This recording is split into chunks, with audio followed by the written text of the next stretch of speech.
Hello friends, welcome back to my channel. இந்த வீடியோவில் சில பயனுள்ள மருத்துவ குறிப்புகள் பார்க்கலாம். முதல்ல பேரிச்சம்பழத்தில் பாஸ்பரஸ் இருக்குது, மேக்னீஸ் இருக்குது, கால்சியம், எண்ணெய் சத்து, இரும்பு தாது போன்ற நிறைய தாது பொருட்கள் இந்த டேட்ஸில் இருக்குது, பேரிச்சம்பழத்தில் இருக்குது. அதனால் பேரிச்சம்பழத்தை டெய்லி நம்ம 2 சாப்பிட்லாம். காலையில் வேலைக்கு போகிறவங்க, ஸ்கூலுக்கு போகிறவங்க சாப்பிட்லன்னா 2 டேட்ஸ் மட்டும் சாப்பிட்லாம். உடம்புக்கு ரொம்ப நல்லது. மலச்சிக்கலால் அவதிப்படுறவங்களுக்கு இந்த டேட்ஸ் ஒரு கைகண்ட மருந்து. எலும்பு தேய்மானம் வராமல் இருக்கும். இது வேணால் இதில் கால்சியம் நிறைய இருக்குது. அடுத்தது நம்ம பார்க்க போகிறது செம்பருத்தி இலை. செம்பருத்தி பூ கொடுக்குற இம்பார்ட்டன்ஸ் நம்ம செம்பருத்தி இலைக்கு நம்ம கொடுக்கறதில்ல. மலச்சிக்கலால் அவதிப்படுறவங்க செம்பருத்தி இலையை தூள் செய்து தினமும் 2 வேளை சாப்பிட்டு வந்தால் மலச்சிக்கல் பிரச்சனை வராது. அதே மாதிரி செம்பருத்தி இலையை தேநீர் செஞ்சு குடிக்கலாம். அது மாதிரி தேநீர் செஞ்சு குடிக்கும்போது சிறுநீரக பிரச்சனை, செரிமான பிரச்சனையெல்லாம் வராமல் நம்ம இதை கட்டுப்படுத்தலாம். மெட்டபாலிசத்தை இது அதிகரிக்கும். உடலில் உள்ள நீர்ம சமநிலையை மேம்படுத்தி இது ஹெல்ப் பண்ணுது. உடம்பில் இருக்கிற கொலஸ்ட்ராலோட அளவை குறைக்கவும் இந்த செம்பருத்தி இலைகள் ஹெல்ப் பண்ணுது. செம்பருத்தி இலையை வாயில் போட்டு மென்று சாப்பிட்டா உடல் எடையை கூட குறைக்கக்கூடிய ஒரு தன்மை இந்த செம்பருத்தி இலைக்கு இருக்குது. முடி உதிர்வை தடுத்து முடியை வலுப்படுத்தி நீளமாக வளரவும் இந்த செம்பருத்தி இலைகள் ஹெல்ப் பண்ணுது.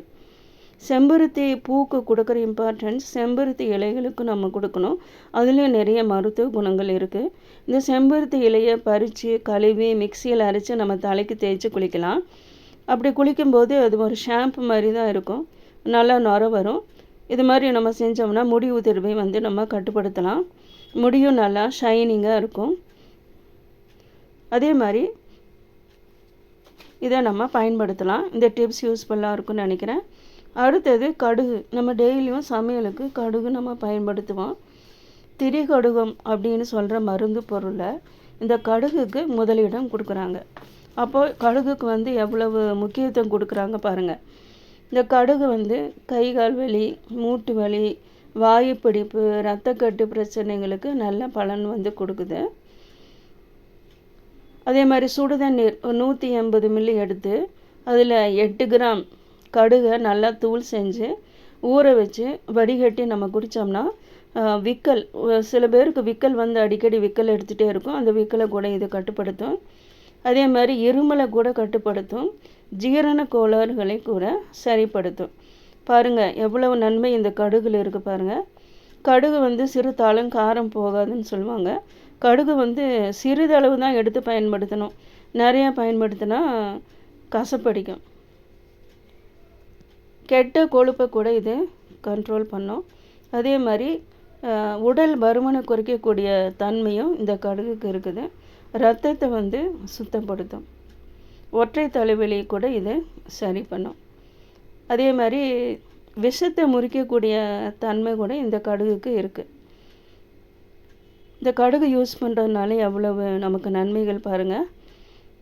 அதனால் கடுகு நம்ம வெங்காய தொக்கு, தக்காளி தொக்கு, ஊறுகாயெல்லாம் செய்யும்போது எடுத்து வறுத்து நம்ம இதில் போட்டு நம்ம மிக்ஸ் பண்ணி செய்யலாம். உடம்புக்கு ரொம்ப நல்லது. கடுகு ஈஸியாக கிடைக்கக்கூடிய ஒரு பொருள் தான். ஆனால் அதில் எவ்வளவு மருத்துவ குணங்கள் இருக்குது பாருங்கள். இந்த டிப்ஸ் உங்களுக்கு யூஸ்ஃபுல்லாக இருக்குன்னு நினைக்கிறேன். அடுத்தது முடக்கத்தான் கீரை. நம்ம இந்த கீரையை அதிகமாக நம்ம செய்ய மாட்டோம். ஆனால் கீரை விற்கிறவங்ககிட்ட சொன்னிங்கன்னா இந்த முடக்கத்தான் கீரை கொண்டு கொடுப்பாங்க. நமக்கு வேலைக்கு போகிறவங்களுக்கு அடிக்கடி உடல் வலி வரும். நம்ம மாத்திரை அதிகமாக யூஸ் பண்ணுவோம். அதே மாத்திரை அதிகமாக யூஸ் பண்ணாமல் இந்த முடக்கத்தான் கீரையை நல்லா கழுவிட்டு அதோட சீரகம் சேர்த்து கஷாயம் வச்சு குடித்தோம்னா நமக்கு உடல் வலியிலிருந்து நமக்கு விடுதலை கிடைக்கும். நம்ம அதிகமாக மாத்திரையும் யூஸ் பண்ண வேண்டாம். இந்த டிப்ஸ் உங்களுக்கு யூஸ்ஃபுல்லாக இருக்குன்னு நினைக்கிறேன்.